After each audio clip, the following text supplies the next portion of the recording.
எங்களுடைய குழந்தைகள் இன்னைக்கு வட தமிழ்நாட்டில் ஒரு ஸ்கூலுக்கு போனா கூட ருத்ராட்சி கொட்டையை வெளியே அணிந்து கொண்டு செல்ல வேண்டும். இதெல்லாம் இன்னைக்கு மக்களுக்கு ஏற்படக்கூடிய பிரச்சனையாக இருக்கிறது. அன்பு சொந்தங்கள், அதற்கெல்லாம் இந்த முருகர் மாநாடு தேவைப்படுகிறது. ஒரு பக்கம் எழுச்சி, ஆளுகின்ற ஆட்சியாளர்களுக்கு எச்சரிக்கை மணி. 5 லட்சம் பேர் மதுரையில காசு கொடுக்காம கொள்கைக்காக மழை வரும் என்று தெரிந்தும் கூட்டம் அதிகமாக இருக்கும். அதுல என்னைய மதிப்பாங்களா?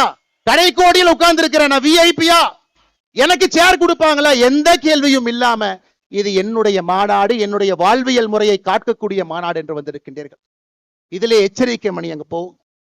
முருகபெருமான் நல்லா பாருங்க, 6 படை சாதாரணமான வீடுகள் இல்லைங்க. நல்லா பாருங்க, எல்லா வீடுகளுக்கும் ஒரு தன்மை, அறிவு, ஞானம். பழனி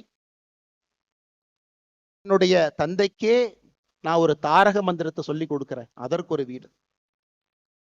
திருமணம் செய்து கொண்டு இல்லற வாழ்க்கையிலே அமைதியாக இருப்பேன், அதற்கும் ஒரு வீடு. நல்லா யோசிச்சு பாரு. என தேவையில்லாம பிரச்சனை பண்ணினா சூரசம்ஹாரம் பண்ணிடுவேன், அதற்கும் ஒரு வீடு. சூரசம்ஹாரம் செய்துவிட்டு அமைதியாக திருத்தணியில போய் இருப்பேன், அதற்கும் ஒரு வீடு.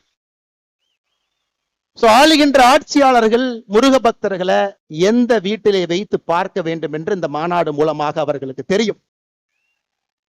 முதல் வீடு திருப்பரங்குன்றத்துக்கே நீ பிரச்சனை ஏற்படுத்தினா ஒரு வீடாக சென்று சூரசம்ஹாரம் செய்துவிட்டு மறுபடியும் அமைதியாக திருத்தணிக்கு போயிரும் அப்படிங்கிற மாதிரி தாங்க ஐயா அந்த மாநாட்டில் ஒரு பெரிய செய்தியை நாம் சொல்லி இருக்கின்றோம்.